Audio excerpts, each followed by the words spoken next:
Bienvenidos a una nueva edición aquí en Revolución en Valores. Hoy para hablar de un tema fundamental, uno de esos temas que nos ocupan y preocupan mucho a toda la sociedad y al Poder Judicial en particular. Vamos a hablar del sistema penal, de lo que sucede en nuestra sociedad. Sabemos que las tasas de criminalidad han aumentado y así también lo hace el sistema penitenciario, la población carcelaria sigue aumentando. Para ello hemos convocado a una especialista. Ella es jueza de ejecución penal, preside la Asociación Argentina de Ejecución Penal y con ella, por supuesto, vamos a debatir acerca de estos temas que tanto nos acucian y que debemos comprometernos, que no solo el Poder Judicial tiene y debe dar respuesta, sino los otros órganos del Estado, principalmente el Poder Legislativo, que es de donde emanan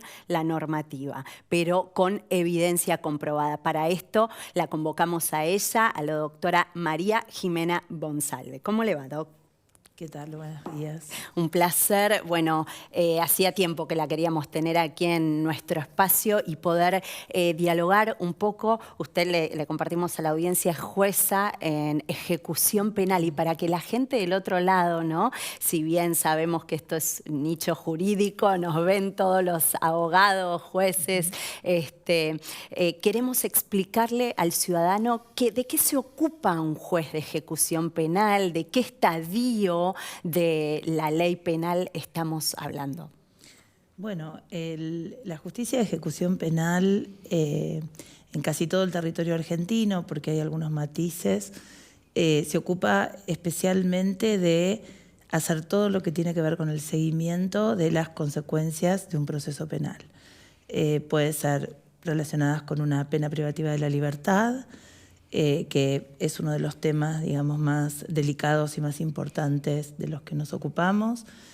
También de toda la aplicación de las medidas alternativas relacionadas con la respuesta penal, las condenas en suspenso, las suspensiones de juicio a prueba o probation. En muchas jurisdicciones también las controlamos los jueces y las juezas de ejecución penal. Bien. Y las prisiones domiciliarias, por supuesto, cuando alguna medida morigerativa indica que es la modalidad más apropiada para que una persona cumpla una medida restrictiva de estas características. Bien, nada más y nada menos, doctora, esta etapa de ejecución penal, como los abogados lo llamamos el tercer estadio, ¿no es cierto? Porque la primera etapa es, bueno, el proceso de instrucción en nuestro país, luego el debate oral para ver si esa persona que se procesa se la va a condenar o no, y luego la ejecución penal con la 24660 y todas las reformas que ahora usted nos indicará ha sufrido esta ley y que también, conforme a ello, lo fue sufriendo la persona privada de libertad y junto a esto su familia. ¿Qué pasa con esta ley que en definitiva lo que plantea es la progresividad del régimen? Es decir, ir dándoles posibilidades al sujeto que queda, ya sea procesado pero con pena de privativa de libertad y tiene que vivir adentro del sistema carcelario, que puede ir escalando en los distintos andariveles y mejorar su vida para en algún momento poder vincularse con la comunidad. Esto es muy importante, como decíamos, detrás de bambalinas. ¿Qué pasa con esta ley, doctor, y cómo la pueden aplicar y se lleva a cabo? Bueno, nosotros tenemos una ley nacional que se aplica en la mayoría del territorio argentino y hay algunas provincias que tienen sus propias leyes de ejecución penal, como por ejemplo la provincia de Buenos Aires. Por supuesto que la propuesta tiene que ver con el marco constitucional y convencional que se debe respetar, que no asocia la pena privativa de libertad al castigo, sino a la rehabilitación, a la integración social, a lograr una superación de ese conflicto que se mantuvo con la ley penal. Para que esto pueda suceder, tiene que haber muchos factores que se cumplan y sobre todo hay una gran responsabilidad del Estado en el marco de una problemática que en general, yo puedo decir con la autoridad que me da ya estar cursando el 7º año en la judicatura y en la especialidad. Bien. Sabemos que la mayoría de las personas que pasan hoy por el sistema penal son personas que han tenido carencias, que han tenido o han padecido una insuficiencia en el reconocimiento de sus derechos básicos. Tenemos historias de vida de abandonos escolares, de violencia en la temprana edad, en la imposibilidad de acceso a un trabajo, a una capacitación laboral. Entonces nosotros pensamos y estamos trabajando muy arduamente desde lo asociativo también en un sistema que restituya derechos, que atienda a las necesidades de las víctimas, por supuesto, porque creemos que es una forma también de llegar o de lograr una paz social, pero necesitamos que las instituciones respondan en esta dirección.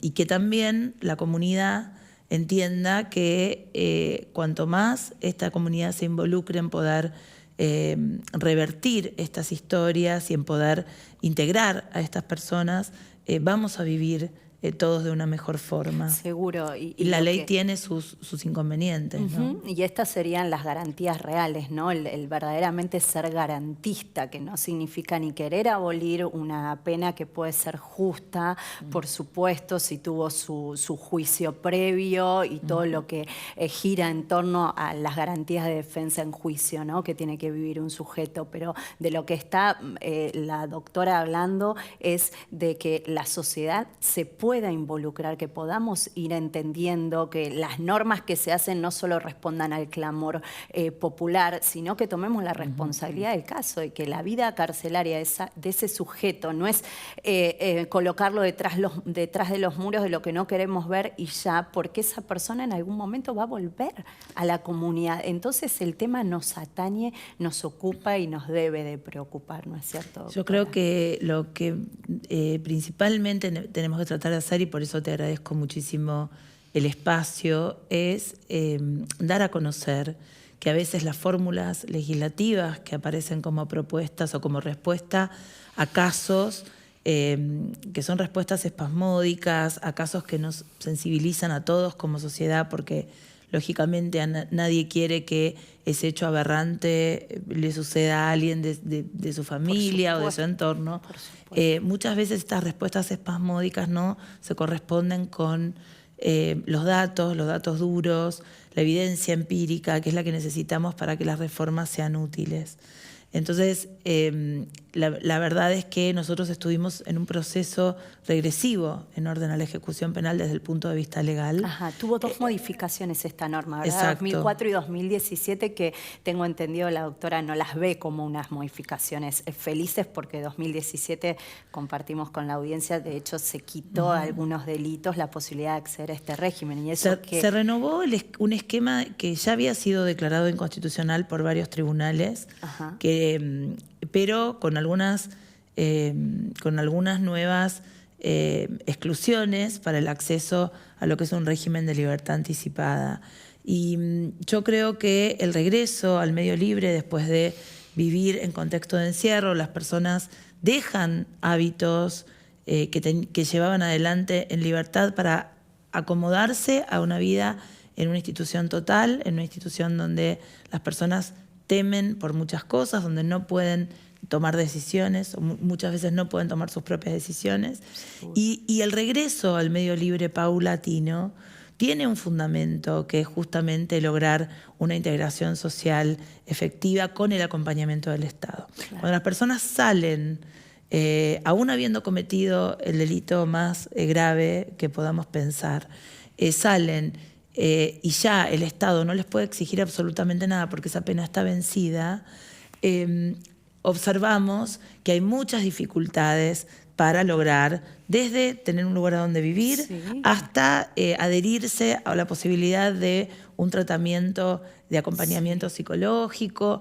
Entonces, evitar los factores de peligro para evitar la recaída en el delito. Claro, porque uno dice, ¿y por qué cuando salen esta famosa cuestión que se ha instalado, la regla de la reincidencia? Está comprobado que el porcentaje, un porcentaje agravado de personas que salen de la cárcel, claro, al no tener ningún tipo de contención, es decir, de preparación previa o de posibilidad en la sociedad, se estaría cumpliendo esta reincidencia. Pero bueno, tiene un porqué, unas actividades que bien se podrían haber hecho antes en conjunto con el Estado, ¿no es cierto? El índice de reincidencia que nosotros manejamos tiene que ver con, por ejemplo, yo te puedo decir hoy que de las personas que están alojadas en el sistema penitenciario federal, la última cifra que corresponde a 2020, que es una cifra que está medida, indica que el 27% de las personas que están hoy en las cárceles federales han cometido un delito con anterioridad. Entonces, yo creo que el porcentaje no es tan elevado, si bien tampoco es una estadística que nos dé el mapa general respecto de todos los delitos cometidos que no culminan con una pena de prisión, porque hay muchísimos que culminan con una suspensión de juicio a prueba o con una condena condicional. Entonces, no hay que agarrarse de eso solamente.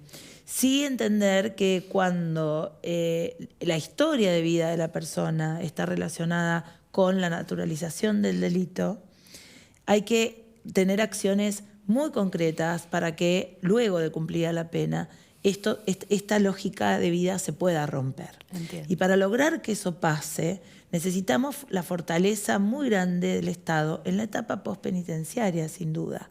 Y me parece que esa es una de las claves en donde hay que invertir esfuerzos y realmente generar espacios en la comunidad que permitan que estas personas puedan acceder a un empleo formal, puedan tener, por ejemplo, acceso al derecho a la salud, puedan continuar con la educación que muchas veces comienzan en contexto de encierro. Claro. Así como también digo que la prevención es la que nos va a ayudar a que haya menos personas víctimas dentro de nuestro sistema.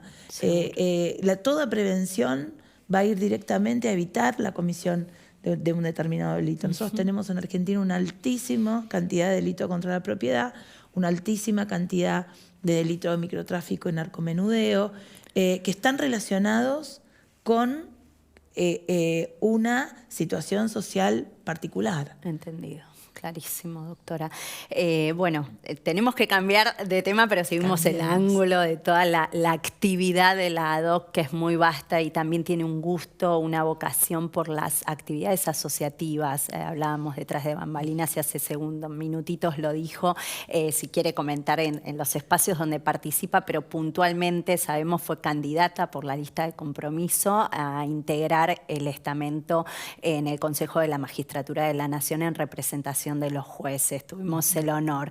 Les fue muy bien, pero bueno, tal vez en alguna otra campaña la volvamos a tener, Dios mediante. Doctora, en punto a esto, si quiere comentar sus asociaciones, sus actividades, más allá de lo de ejecución penal, por supuesto, y que se ligan a esto, pero además consultarle cuál fue su propuesta en el Consejo de la Magistratura y qué cree que desde su rol puede aportar de cara, bueno, ¿no?, al futuro, a entender también que la participación como mujer puede seguir aportando valor. Bueno, yo creo que participar de espacios asociativos, como comprometerse en este tipo de posibilidades, tiene que ver con las ganas y el deseo profundo de que la respuesta del Poder Judicial hacia la ciudadanía sea una respuesta que satisfaga a la ciudadanía. Y creo que por ahí una de las grandes riquezas que nos da el asociativismo es poder generar espacios de autocrítica, espacios de estudio, de mejora en cualquiera de los ámbitos en los que participo, sea en la justicia terapéutica, sea en la Asociación de Magistrados de la Nación, sea en la Red de Mujeres o en la Asociación de Mujeres Juezas. Creo que son espacios de enriquecimiento. En cuanto al rol de la mujer y la importancia de la incorporación de las mujeres a los lugares de decisión, sea también cuáles ellos se puedan realmente lograr en un tiempo que es algo que no va a ser inmediato. Seguro. Pero la respuesta judicial tiene que ser una respuesta que esté construida por personas, mujeres, varones y todas aquellas diversidades que representen realmente la sociedad como nosotros la tenemos compuesta en el día de hoy. Entonces, la calidad de los pronunciamientos judiciales, sí existe diversidad en la composición de los miembros de los poderes judiciales, va a ser de mejor calidad y va a entender toda esta cuestión que venimos estudiando muy responsablemente relacionada con las cuestiones de género, la cultura patriarcal, las estructuras rígidas en las que yo siempre digo que los varones tienen que caminar en conjunto con las mujeres y con las diversidades para poder lograr esa transformación ansiada y que se va a elevar sin duda el nivel de respuesta, no desde el punto de vista de ver a los varones como enemigos, sino como compañeros y compañeras de un proceso de transformación. Así que creo que sí, que hay que insistir mucho con las herramientas que exigen los organismos de derechos humanos también, ¿no? Con el enfoque diferencial, con las acciones positivas, con la debida diligencia reforzada, que son los valores que nos indican los organismos que han estudiado bien este proceso, que los estados tenemos que responder. Y bueno, cada uno de nosotros, sobre todo jueces y juezas en nuestro rol, tenemos que honrar esos principios y ponerlos a trabajar. Así que son esquemas auspiciosos para dar una mejor respuesta, sin lugar a dudas. Seguro que sí, doctora. Un placer. De seguro que el televidente también lo ha vivido así aquí en el estudio. Realmente es muy ilustrativo y principalmente que una mujer se involucre también con temas de penales, con temas que involucran no solo, insistimos, a la persona que padece, bueno, que está detrás de las rejas, sino una familia que está del otro lado, que sigue conviviendo en la sociedad. Que sí, ¿no es cierto? Y la trascendencia son espacios en donde muy delicados, en donde se aplica el derecho, porque claramente la situación de comisión de un delito no debe trascender en niños, en niñas. No, por supuesto. Y sobre todo reforzar, en relación a lo que me preguntabas un poco del Consejo, el concepto de independencia judicial, ¿no? Bien. La independencia no solo entendida como que no puede opinar nadie respecto de lo que haga la justicia, pero nosotros debemos rendir cuentas y eso corresponde.